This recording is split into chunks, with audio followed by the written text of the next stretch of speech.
Hello lovely people, my name is Emma and today we're going to be talking about non-fiction books that scare the crap out of me.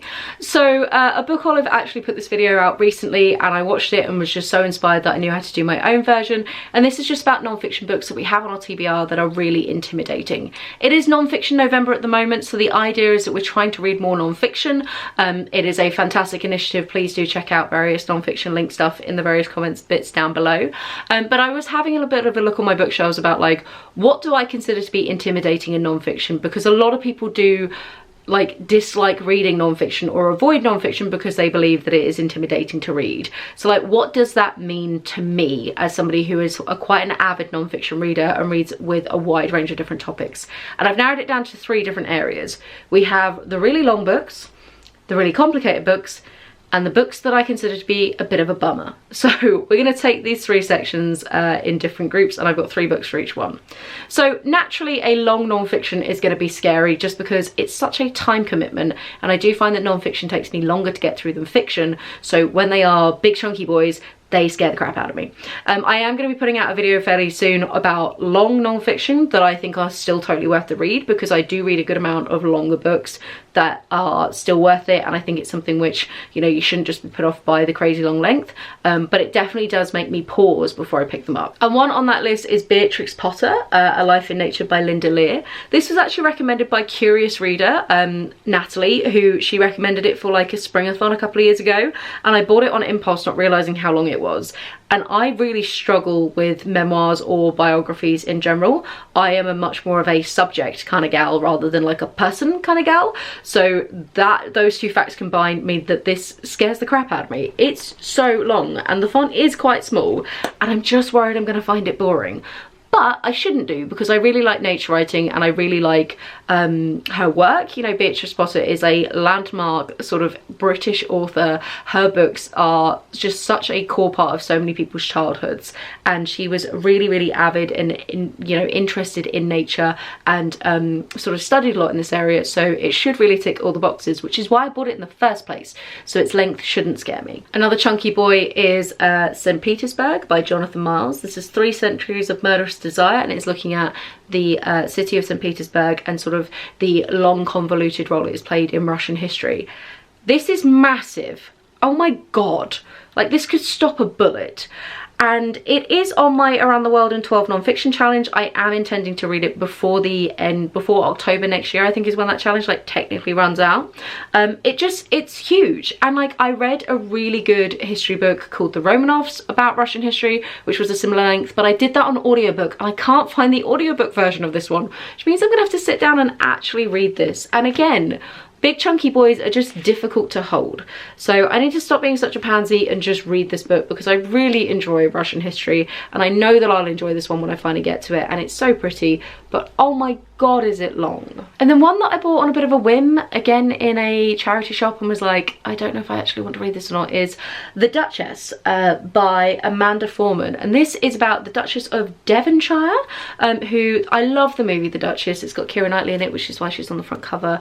She was an incredible woman, a real sort of high mover in fashion and politics in Georgian era? I think so. Or am I just getting confused because her name is Georgiana? I can't remember what part of history she's from. British history? Sometime? Sort of? 18th century? I don't know. Let me know in the comments down below, when the hell was this woman born? And I really enjoyed the movie, so I was like, oh, I'll just grab it, it's only £1. But it is quite long. It's not as bad as the others, but it is still quite chunky. And like previously described, I kind of struggle with biographies because I just find one individual person not interesting enough to keep my attention. So I don't know when I'm going to get to this. I don't know if I'm going to get to this. I don't know if it's going to end up being unhauled, but it's a bit intimidating. It's a bit longer than I was hoping it would be. Now we're going to talk about the books where it's just a subject matter that I either don't know as much about or I find harder to learn about, and I'm just a little bit intimidated because I think they're going to be hard work. Now this is silly because I did this for a couple of maths books that I had on my shelves that ended up being some of my favourite reads. I've done Humble Pie, which was fantastic, and A Brief History of Mathematical Thought, which was also fantastic. And like, I'm a relatively intelligent human being who reads from a wide range of different areas, has done a lot of studying in her life and can learn shit. However, these books still scare me. So let's talk about it. The first one is Life on the Edge by Jim Al-Khalili. This is about quantum biology. It has appeared on so many TBRs because I really want to know what quantum biology is, but I don't really think I know what quantum physics is. And the word quantum scares me. It's just something that they use in Marvel movies to make things sound sciencey. And yeah, I'm just hella intimidated. I actually started this book a good couple of months back just before an exam, like a freaking idiot, as if I was going to be able to read it before an exam. I really enjoyed the bits that I did, but I'm now sort of scared myself because I think because I was reading it just before an exam, my brain struggled to remember stuff, and now I'm like, oh god, it was really bad. When actually, it's not scary and I should just sit down and read it. And maybe I'll learn a bit more about quantum physics at the same time. And I like biology. It was talking about like how birds can like sense magnetic fields. Like, that's cool. So yeah, I just need to read this one. Another one, hilariously by the same author, is Pathfinders, The Golden Age of Arabic Science. And this is a history of science book that is looking at Arabic science. And I don't know why this is scary. This shouldn't be scary. I think it's just because it's spanning such a huge time period. It's talking about 700 years. And I think it's just because it's a different area of sort of history of science than what I'm used to. It's like branching into a brand new field, which is stupid because that's the whole point to this book for me, is like, you read a lot of history of science, but they all do tend to be British history and very focused in Europe. So like, let's branch out. And you know, I've done like history of maths courses that have talked about, you know, we use the Hindu Arabic system for numbers. Like, I'm not a total stranger to the various sort of contributions to science that the Arabic community has made over the years, but it's just, it scares me. So I need to just sit down and freaking read this book already. Again, it's been one that appears on TBRs tons because I'm so interested in it, but then I'm always like, oh, I'm a bit tired, maybe I won't understand it. And I should just have more faith in my brain. The final one in this section is completely different to the other two, and that is Iconicon by John Grindrod, I think is how we're pronouncing that name. Great surname, dude. This is about landmark buildings of contemporary Britain, and it's about architecture. And I know fuck all about architecture. We're like branching out into my art history world. And again, that's the whole point, is I know fuck all about architecture, so let's learn something about it by reading it. But it's a bit longer than I had initially realised when I first picked up in the bookstore. You know, you do that, you buy a book and you get home and you look at it and you're like, that's more pages than I remember that being. You're just sort of distracted in the store by how shiny everything is. And like, a lot of these buildings I will know because I'm relatively well travelled in Britain. You know, I go to London quite a lot. I've seen a lot of these things. I'm really interested in more modern British history. I think there's going to be a lot of social history in this. It's going to be really interesting. I'm just scared because I don't know much about buildings.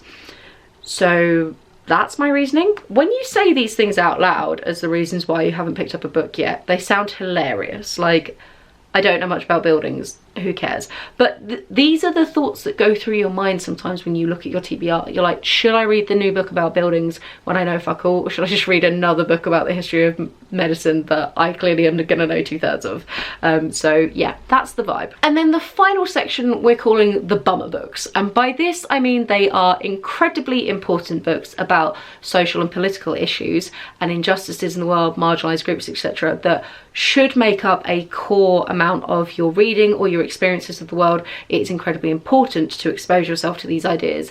They are, however, a massive fucking bummer, because that's the point to them, is, you know, life isn't sunshine and roses, and a lot of bad shit happens to good people, and a lot of bad shit happens systemically to good people because of inherent biases. You get where I'm going with this. The books that make you feel like shit about the world, whether it be that you belong to that marginalised group or not, and it makes you sad. So these are ones that I don't think I always have the headspace to be able to approach and read, and I do try and still expose myself to these sort of thoughts in like podcasts and on social media and in documentaries and things, because again, it's important, but sometimes committing to a whole book of them is just sad. And I have quite a sad job at times, and I can't do it when I'm stressed. So these are my reasonings. One in this area is Our Bodies, Their Battlefield, What War Does to Women by Christina Lamb. I think the subtitle kind of says everything about why this book's going to be a massive fucking bummer. It is basically a look at the history of war rape. Great. So, super important book. Definitely need to read it at some point. Has been widely considered very good, critically acclaimed, etc. Gonna need to be in a headspace where I can handle that.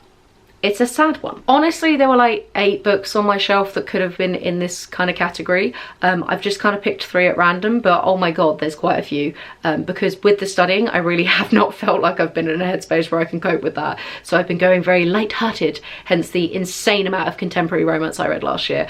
So that stack is very much built up, and I definitely need to start getting through it once my final exam, which is in like 3 weeks time, is actually been and gone. And on that note, we have Unwell Women, A Journey Through Medicine, A Myth in a Man-Made World by Elinor Cleghorn. This is going to be looking at the internal biases against women within the medical field, and I read Invisible Women by, can't remember who, I'll link it down below, that basically was looking at the way that women are ignored within a lot of like statistics and statistical biases, and that mentioned a section about medicine and, you know, drugs are only tested on men, things like that. So this book is going to be a continuation of that theme, and it's gonna suck. And there's so many examples, and again, a lot of my reading of the history of medicine has covered areas where women have been neglected or harmed because doctors don't believe them. You know, hysteria, I'm sure will be mentioned in this, drug trials not including them,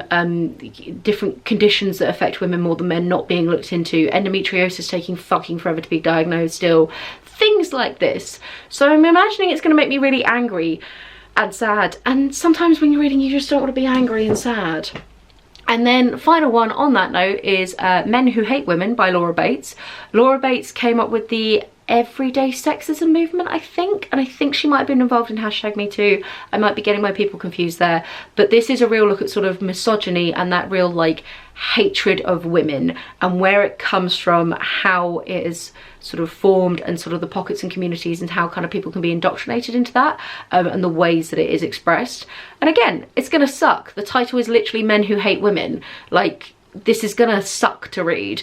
It's gonna be very important, very interesting, gonna learn a lot. I do enjoy these books to a certain extent. You know, I read Down Girl, which was a look at sort of the sort of more academic understanding of the term misogyny by Kate Mann. It was one of my favourite reads of 2021, I want to say.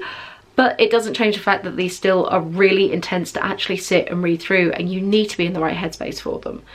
So, ending on a bit of a sad note, but these are books that when I look at on my shelf, I'm like, oh my freaking god, when am I going to get around to reading you? And yeah, so do let me know in the comments down below. Do you have intimidating non-fiction? Are you not like that? Are you someone who can just pick up a book and not really sort of, you know, can just dive into it and aren't intimidated by any of the books on your shelf? Or like me, do you inadvertently end up either avoiding them or repeatedly putting them on TBRs but not actually getting to them? So yeah, let me know everything in comments down below. Thank you, A Book Olive, for the inspiration for this video. I thought it was a really cool idea and really made me like critically evaluate my shelves and sort of pull out some titles that I need to try and prioritise. I hope your non-fiction November's going really well. Have a wonderful reading week, and I'll chat to you soon. Bye.